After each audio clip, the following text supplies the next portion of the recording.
নমস্কার। দক্ষিণের পক্ষ থেকে সকলকে শুভেচ্ছা জানিয়ে শুরু করছি আমাদের আজকের শ্রুতি নাটক উপরতলা নিচতলা। গ্রন্থনা এবং নির্দেশনা শ্রী প্রণব সাহা।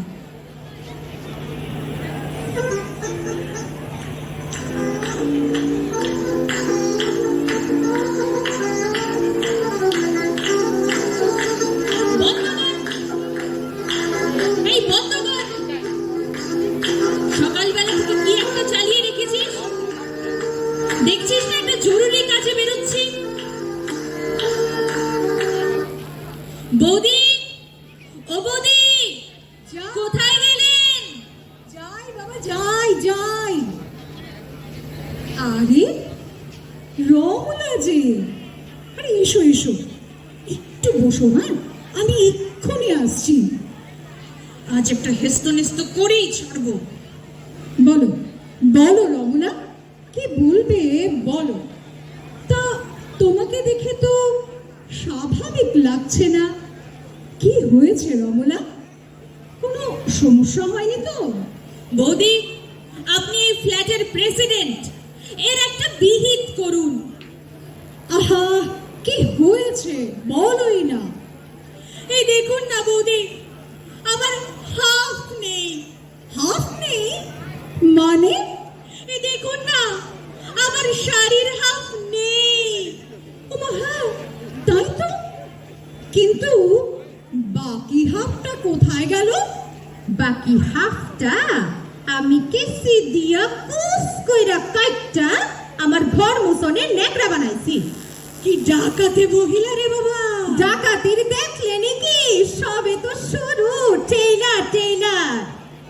আচ্ছা শিপ্রাদি, কি ব্যাপার বলুন তো?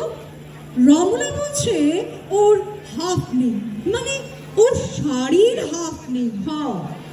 আপনি বলছেন হাফ কুচ করে কাঁচি দিয়ে কেটে নিয়েছেন। কি ব্যাপার? আমি তো কিছুই বুঝতেই পারছি না। এই মহিলা, এই ডাকাতে মহিলা আমার শাড়ির হাফ কেটে নিয়েছে। ওমা, কেন কেন কেন? কেন আবার? দেখেন না, বর্ডার ক্রস করলেই ঠুস। তাইনের শাড়ি বর্ডার ক্রস কইরা আমার সীমানা ঢুইকা পড়ছে। একবার না, বহুবার তাইনের সাবধান করছি, কানে দিয়া ঢুকেই না। তার লেগা আজকে করে হাতে কলমে একেবারে ঘেঁচাম। শুনলেন বৌদি, শুনলেন কেমন দজ্জাল মহিলা?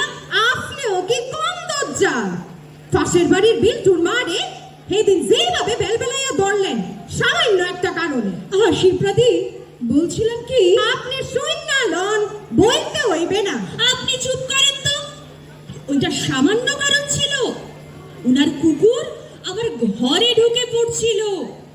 আচ্ছা, কোনো কাম হইছে না। ওহো, আমার জামাই সাদা জামাটা সেদিন বারিন্দাত রইতো দিছি, তাইলে শাড়ির জল পইরা সাদা জামা রং পাল্টে গেছে গা। তাই নাকি? কই, সুনীল দা তো একবারও কথা বলেনি আমাকে। কইব কেমনে? আপনার ভিজা শাড়ি যখন আমার সীমানা সুই সুই করে, তখন তো তাইলে বারিন্দা তাইয়া উপরে দিকে উকি মারে। শাড়ির জলে তাইলে গঙ্গা স্নান করে। জানে এই রং পাল্টেন না জামা পইরা সেদিন মিনসা গেছে কুত্তা খেদাই তো তাইনের ফ্ল্যাটের সামনে। তারা আমি কি করব? আমি তো আর ওই জামা পরে আসতে বলিনি। হ্যাঁ? আপনি আপনার স্বামীকে সামলাতে পারেন না? কেমনে সামলামু? সুম্বক যে লোহারে টানে গো। ওষুধ দিছি, এবার যদি কিছু কাম হয়। আমার এত দামের এত পছন্দের শাড়িটা এইভাবে কেটে নিল। আহা রমলা, কেঁদো না রমলা, কেঁদো না। এতদিন এতদিন তাকে তাকে থাকছি, কবে দামি শাড়ি ঝুলবে। আজকাল ঝুলনের লগে লগে ঘেঁচা। নেন, টুকরাটা লই এসি, জোড়া দিয়া লাইয়েন। আর শুনেন, এত সুনিন্দা কইরেন না। এমনই খাইতো বইয়া তাইনের গলাত বান পড়ে, তাইলে আপনার ছোট ভাইয়ের সমান হইব গো। আচ্ছা, এবার বুঝতে পারছি। আচ্ছা শোনো রমলা, শিপ্রাদি, দুজনকেই বলছি, কোন? একই কমপ্লেক্সে থাকছি আমরা। সবাই সবার আত্মীয় বন্ধু সবাই সবাইকে ভালোবাসবো, সবার সুখ দুঃখের সাথী হব, এটাই তো কাম্য নাকি? আমরা যদি একে অপরের পাশে না দাঁড়াই, একে অপরের সুবিধা অসুবিধা না বুঝি, তবে তো ফ্ল্যাটে থাকা দায়। আচ্ছা রমলা, হ্যাঁ হ্যাঁ বৌদি বলুন। আজ থেকে রেলিংয়ে কাপড় শুকোতে না দিয়ে দেয়ালে উঁচু করে দড়ি টাঙাও, আর তাতে কাপড় দুভাঁজ করে দাও, তাহলেই তো ল্যাঠা চুকে যায়।